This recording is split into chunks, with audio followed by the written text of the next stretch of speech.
Okay, so I'm going to tell you, I started off having no idea. I came into this with an open mind, so I had no determination. My initial title was Lost, because I had no idea what to write. I literally took a prayer, woke up the next morning, and knew what to write. So this came out of looking up what the hyper pituitary adrenal breakdown was. And I was just like, what is that? That was kind of our last study. And in the ACTH, I'm like, what is that? You know, I just wanted to understand this. And so when I started looking at what they call the HPA breakdown of stress, which creates our cortisol levels, it goes into your hypothalamus when you're under stress. And so I'm gonna give you my title, the regulating emotions from Cushing's syndrome through somatic flow. And at the end, I'll tell you why I went there. So the hypothalamus, which I learned was a regulator. That's the main control panel of your hormones. It tells all the other organs what hormones or enzymes or, you know, what to release. So it sends out releasing amino acids. And when it does that, it will tell the pituitary, like, okay, the pituitary is directly connected through the posterior portion. So there's a tube from the hypothalamus into the pituitary, and that's where it releases this hormone, a cortisol release hormone, but that anyway stimulates the pituitary, and that creates that ACTH, which is the how do you call it? I'll tell you in a minute. So there's two portions of the pituitary. There's the posterior, which is receiving from the hypothalamus. It goes through the veins or the capillaries, and the anterior starts to develop this hormone and releases it. In the ACTH, I'm sorry, it's hard for me to pronounce these words, but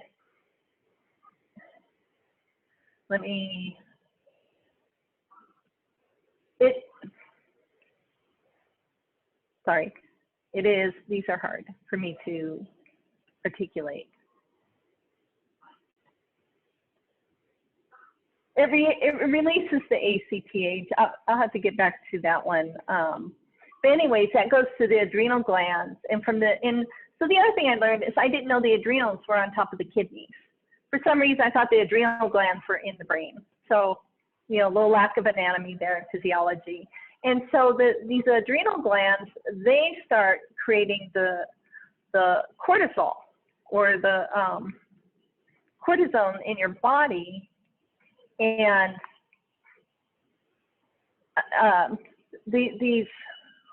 I'm getting all nervous. So what happens is you start to create cortisone, and in your body, when it's doing that, it starts to help. You know, it's supposed to block the stress, right? But a little bit is fine, and that's not the problem.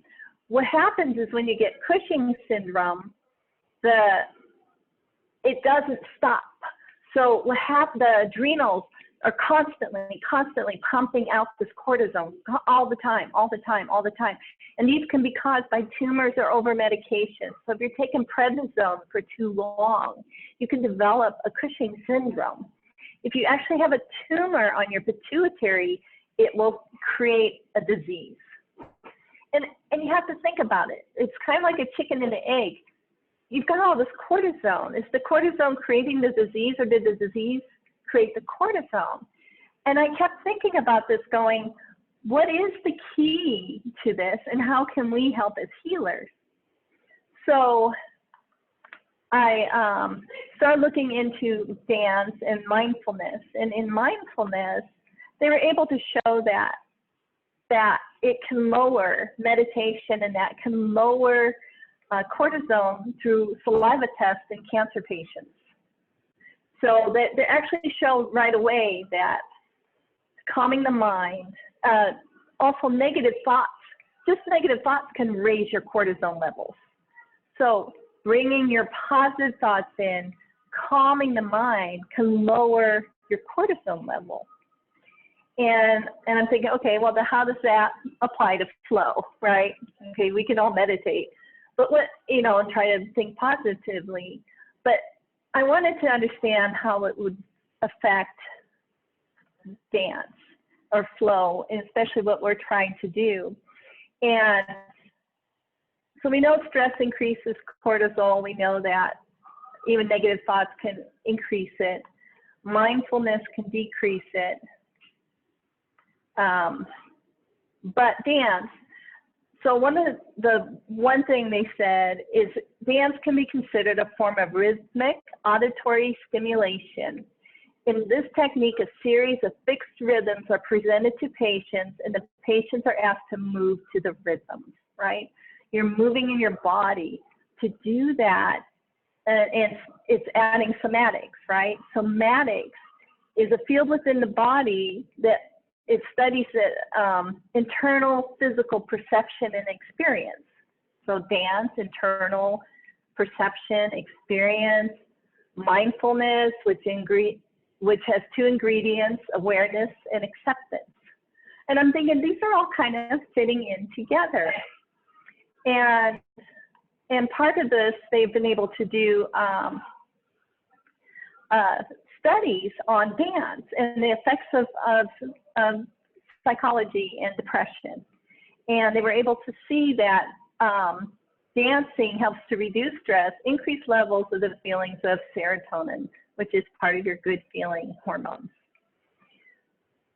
And so Cushing's creates this high level of cortisol. You have options of surgery if it's actually a tumor on the pituitary. But sleep is very important. Mindfulness, very important. Eating a good diet and exercise. And I think the key was that they found in exercise, and let me read it to you real quick, if I can find it fast. Exercise moderately is important to increase heart rate and blood flow. The increase in elevated cort or glucocorticoid cortisone elevates dopamine in the medial prefrontal cortex. And what that means is that moderate exercise, even though it raises your cortisone levels, it also elevates this dopamine, so it balances out. It's not in the stress, and it doesn't keep you stressed. So they were saying exercise is good. You got dance. What's dance? Exercise, mindfulness,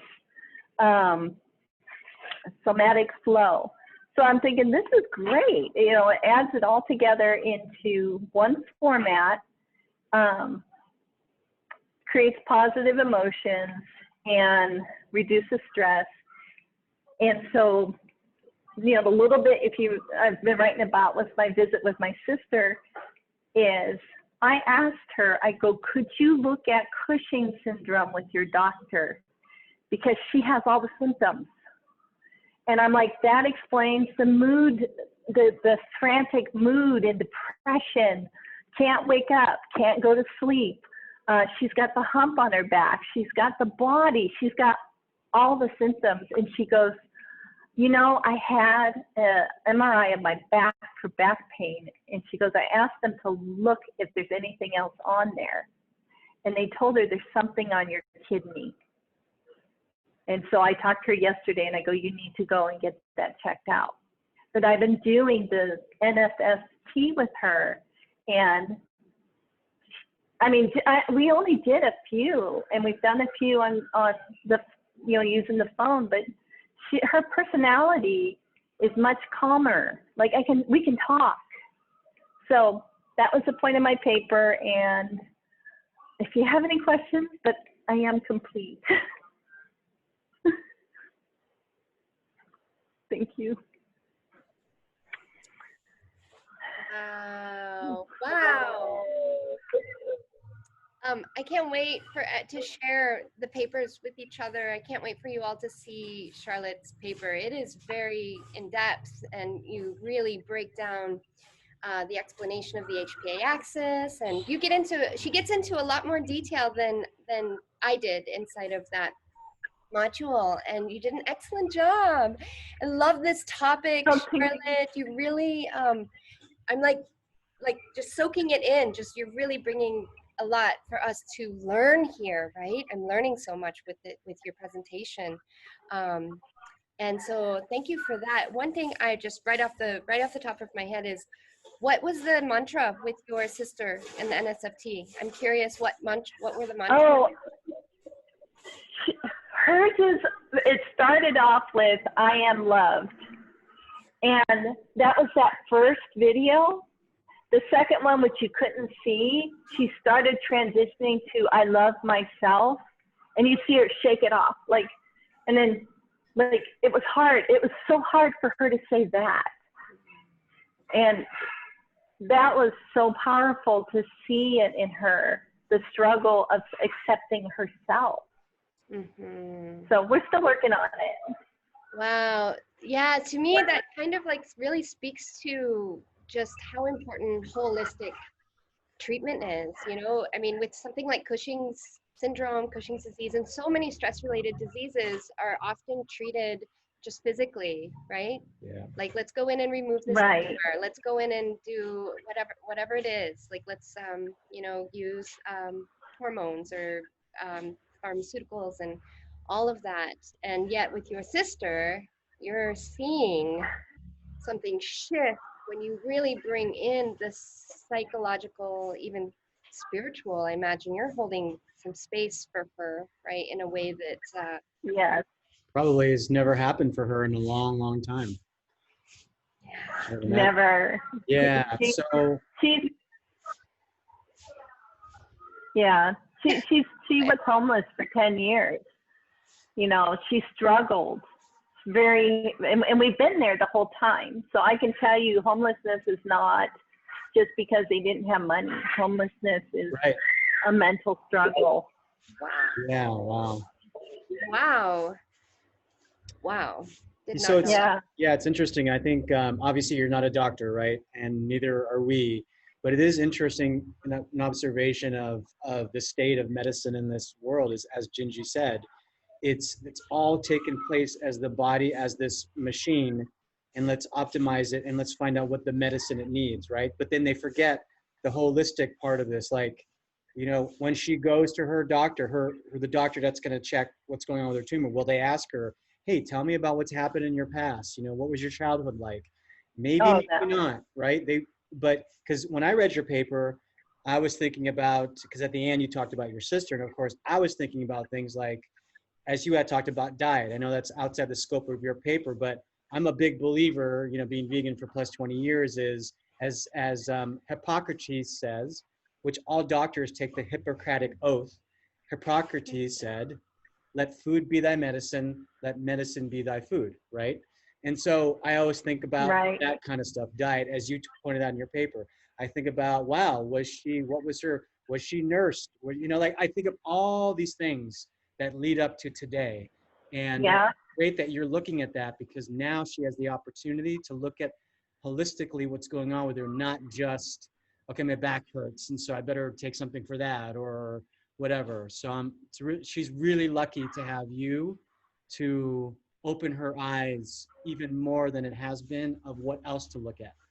So yes, you know, and I have to share though that with my family, and I think Jinju relates, there's so much mental illness and problems. Yeah. When I started on my yoga path, I was the opposite. I was just like, I want to run away from everybody in my life that has any mental disability. I can't take it anymore. Yeah, yeah. And it's not like that anymore. Yeah, that's great. I feel empowered to be there. Yeah, I mean, you know, the whole, I think what we all want is that we may not be able to save the world. We may not be able to save 100 people, but man, if we could save one life, and that could mean not just like, you know, pulling him from the depths of a fire, I mean, actually showing them that their life is worth something and to be able to look at it in a new way. I think that's what all of us wants. And I applaud you for actually having that opportunity to do that for your sister. So you should be Yeah, proud. thank you. It's really amazing that, and that life could be your own. You know what I mean? So that's amazing. Mhm. Thank you for your paper, Charlotte. Thank you for your share.